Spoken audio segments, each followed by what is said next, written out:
Hello കൂട്ടുകാരെ, എല്ലാവർക്കും സൈക്കോസൊല്യൂഷൻ്റെ ഇന്നത്തെ പുതിയൊരു വീഡിയോയിലേക്ക് സ്വാഗതം. കൂട്ടുകാരെ, ഇപ്പോൾ നമ്മൾ നിൽക്കുന്നത് എല്ലാവരും വളരെയധികം കേട്ടിട്ടുള്ള ഒരു സ്ഥലമാണ് ഭീമാപള്ളി. ഇത് തിരുവനന്തപുരം ജില്ലയിലാണ് ഈ ഭീമാപള്ളി ഉള്ളത് കേട്ടോ. ഭാഗത്താണ് ഈ ഭീമാപള്ളി സ്ഥിതി. ഒരു തീരദേശ പ്രദേശത്താണ് നമ്മുടെ ഈ ഭീമാപള്ളി സ്ഥിതി ചെയ്യുന്നത്. ഈ പള്ളിക്ക് 7 നൂറ്റാണ്ടിന്റെ ചരിത്രം പറയാനുണ്ടല്ലേ ഭീമാപള്ളിക്ക്? അതെ, 7 വർഷം ചരിത്രം പറയാനുണ്ട്. പിന്നെ ഇപ്പോൾ കാണുന്ന പുതിയ പള്ളി പണിതിട്ട് ഏകദേശം 50 വർഷത്തോളമായി. പിന്നെ നാനാജാതി മത ജാതി ഭേദമന്യേ എല്ലാവരും വരുന്ന ഒരു ഇടമാണ് ഭീമാപള്ളി. ആളുകളാണ് എല്ലാ ദിവസവും ഇവിടെ വന്നുകൊണ്ടിരിക്കുന്നത് കേട്ടോ. ഭീമാപള്ളികൾ എന്ന് പറഞ്ഞാൽ മലയാളികൾ ഭീമാപള്ളി എന്ന ആ പേര് കേൾക്കാത്ത മലയാളികളില്ല എന്ന് വേണം പറയാൻ. അതെ. പിന്നെ എന്ന് പറയുമ്പോഴത്തേക്ക് നമ്മുടെ തീരദേശത്താണ് ഈ ഭീമാപള്ളി സ്ഥിതി ചെയ്യുന്നതെന്ന് പറഞ്ഞല്ലോ.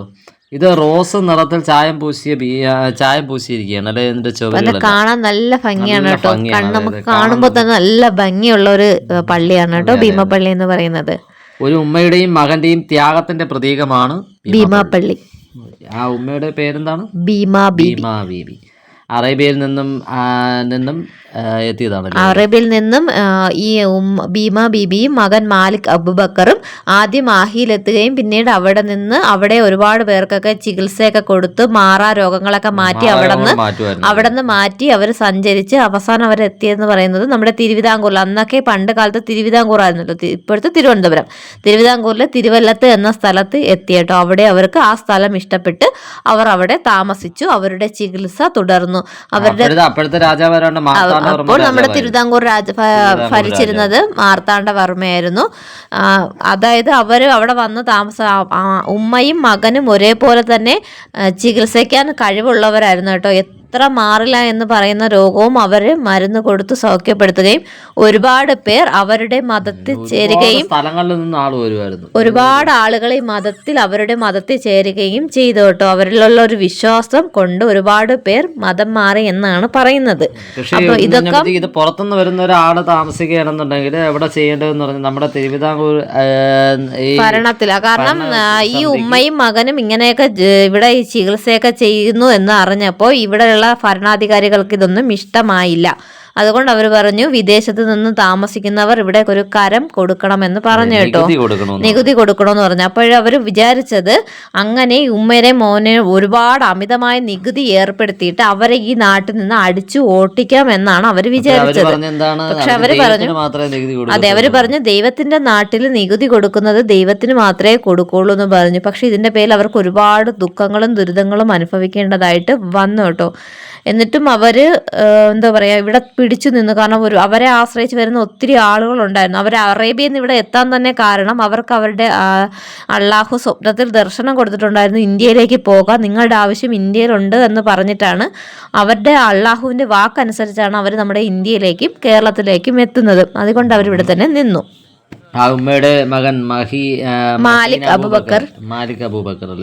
അബൂബക്കറിനെ അവര് പൂന്തുറയിൽ വെച്ച്, അതായത് ഇവരെ എതിർത്ത് നിൽക്കാൻ നമ്മുടെ നാടുവാഴികൾക്ക് കഴിയില്ല എന്ന് മനസ്സിലാക്കിയ നാടുവാഴികൾ കുതന്ത്രത്തിലൂടെ അവരെ തോൽപ്പിക്കാമെന്ന് കരുതി കേട്ടോ. അങ്ങനെ കുതന്ത്രത്തിലൂടെ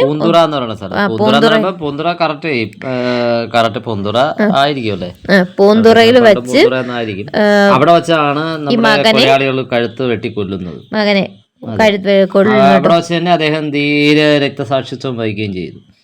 അദ്ദേഹം രക്തസാക്ഷിയായി വീണ സ്ഥലമാണ് ഇന്ന് ഭീമാപള്ളി എന്നറിയപ്പെടുന്നത്. നമ്മൾ ഈ വീഡിയോ കാണുന്ന ഈ സ്ഥലം എന്ന് പറഞ്ഞാൽ ഇവിടെ ഇത്രയും സ്ഥലം ഉണ്ടല്ലോ, ഇവിടെയാണ് ഭീമാപള്ളി എന്ന് അറിയപ്പെടാൻ കാരണം. ഇവിടെ വെച്ച് തന്നെയാണ് അവർ മരണപ്പെടുന്നതും അവർ ചികിത്സകളെല്ലാം ചെയ്തുകൊണ്ടിരുന്നതും ഇവിടെ വെച്ചാണ്.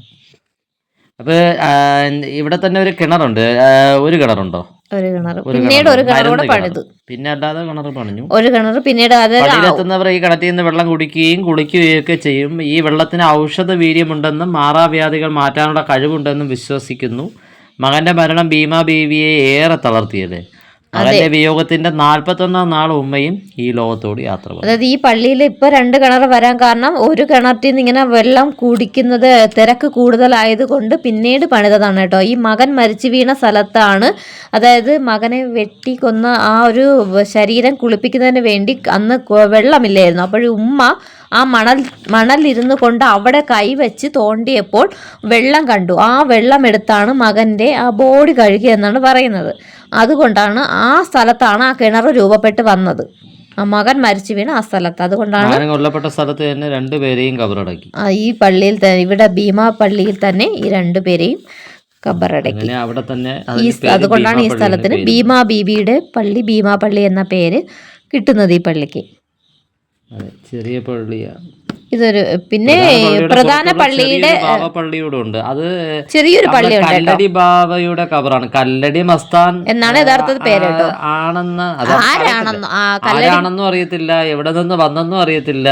അദ്ദേഹത്തിന്റെ യഥാർത്ഥ പേരോ പേരോ നാളോ ഒന്നും ആർക്കും അറിയത്തില്ല. അദ്ദേഹം നാടിൽ ഭീമാപ്പള്ളിയിൽ വന്നു. പക്ഷെ അദ്ദേഹത്തെ പറയുന്നത് അദ്ദേഹം ഡ്രസ്സ് ധരിക്കാറില്ല, പിന്നെ കുളിക്കാറൊന്നുമില്ല എന്ന് പറയുന്നത്. പക്ഷെ എപ്പോഴും അയാളുടെ ശരീരത്തിൽ നല്ല സുഗന്ധമാണ് കേട്ടോ. ഈ കല്ലടി മസ്താന്റെ ശരീരത്തിൽ എപ്പോഴും നല്ല സുഗന്ധമാണ് വന്നുകൊണ്ടിരുന്നത്.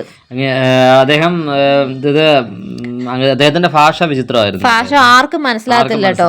ഈ ഉമ്മയുടെയും മകന്റെയും കബറിടങ്ങളിൽ പോയി അദ്ദേഹം സംസാരിക്കാറൊക്കെ ഉണ്ട്. പിന്നെ ആരെങ്കിലുമൊക്കെ കൊടുക്കുന്ന ആഹാരം, അഥവാ ഇങ്ങനെ ആഹാരം ആരെങ്കിലും കൊണ്ട് കൊടുക്കുമ്പോൾ ഇഷ്ടപ്പെട്ട ഒരാളിൽ നിന്ന് ആഹാരം വാങ്ങിച്ച് കഴിക്കും. ഇത്തിരി കഴിച്ചിട്ട് പിന്നെ അത് ബാക്കി ആർക്കെങ്കിലും അദ്ദേഹം കൊടുക്കും കേട്ടോ. അതുപോലെ തന്നെ തുണിയൊക്കെ കൊണ്ട് കൊടുത്താലും അദ്ദേഹം അത് ഒരു ദിവസം ഇട്ട ശേഷം പിറ്റേന്ന് അത് വേറെ ആർക്കെങ്കിലും കൊണ്ട് കൊടുക്കും കേട്ടോ. പിന്നെ ഇദ്ദേഹത്തിന് ഈ കല്ലടി മസ്താൻ എന്ന പേര് വരാനുള്ള കാരണം എന്ന് പറയുന്നത്, ഈ പ്രാർത്ഥിക്കാൻ വരുന്നവർ ചില ആളുകളെ നോക്കി ഇദ്ദേഹം ഒരു കല്ലെടുത്തെറിയുമെന്ന്. ആ കല്ലെടുത്തെറിയുന്നത് വേറെ ഒന്നും കൊണ്ടല്ല, അദ്ദേഹം അനുഗ്രഹിക്കുന്നതെന്നാണ് പറയുന്നത്. അതുകൊണ്ടാണ് ആ കല്ലെറിയുന്നു എന്നുള്ളത് കൊണ്ടാണ് കല്ലടി മസ്താൻ എന്ന പേര് വന്നു എന്നാണ് പറയുന്നത്. അപ്പം 3 കബറിടങ്ങളാണ് ഈ നമ്മുടെ ഭീമാ പള്ളിയിലുള്ളത്. മാലിക് അക്ബറിൻ്റെയും ഭീമാ ബീബിയുടെയും പിന്നെ ഈ കല്ലടി മസ്താന്റെയും.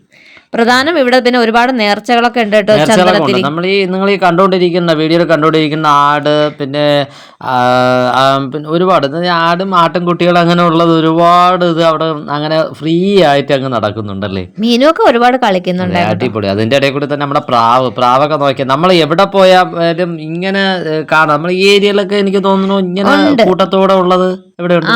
ഇല്ല, കണ്ടിട്ടില്ല കേട്ടോ. ഞാനും കണ്ടിട്ടില്ല. നമ്മളെ മനുഷ്യരെ കണ്ടാലും പെട്ടെന്ന് അത് ഇണങ്ങി നിൽക്കുന്നുണ്ട്, നമ്മുടെ കൂടെ നിൽക്കുന്നുണ്ട്. നമ്മള് ആഹാരം അവര് നെല്ലൊക്കെ കൊടുക്കുമ്പോഴത്തേക്ക്, ഗോതമ്പൊക്കെ കൊടുക്കുമ്പോഴത്തേക്ക് അത് നമ്മളെ കൂടെ നിന്നൊക്കെ തിന്നുന്നുണ്ട്. എല്ലാരും എപ്പോഴും ഡെയിലി ആളുകൾ വരുന്നില്ലേ, അതുകൊണ്ട് കണ്ട് ഇണങ്ങി അവരെ ഉപദ്രവിക്കത്തില്ല എന്ന് ഉറപ്പുള്ളത് കൊണ്ടായിരിക്കും അത്രയും ഇതായിട്ട് ഫ്രീ ആയിട്ട് അവർ ഇങ്ങനെ നിൽക്കുന്നത്. ഒരുപാട് കച്ചവടക്കാരൊക്കെ ഉണ്ട് കേട്ടോ. പിന്നെ ഭീമാപള്ളി കച്ചവടത്തിന് പ്രധാന പേരുകേട്ട സ്ഥലമല്ലേ. നല്ല അടിപൊളി പാർക്കിംഗ് സൗകര്യമുണ്ട്. പാർക്കിംഗ് ഫീസോ ഒന്നും കാര്യങ്ങളൊന്നും ഇല്ല കേട്ടോ. അതെ. അപ്പൊ കൂട്ടുകാരെ, ഇന്നത്തെ ഭീമാപള്ളിയിലെ വിശേഷങ്ങളും ചരിത്രമൊക്കെ നിങ്ങൾക്ക് മനസ്സിലായെന്ന് കരുതുന്നു. അപ്പൊ അടുത്തൊരു വീഡിയോ നമുക്ക് വീണ്ടും കാണാം. Thank for watching.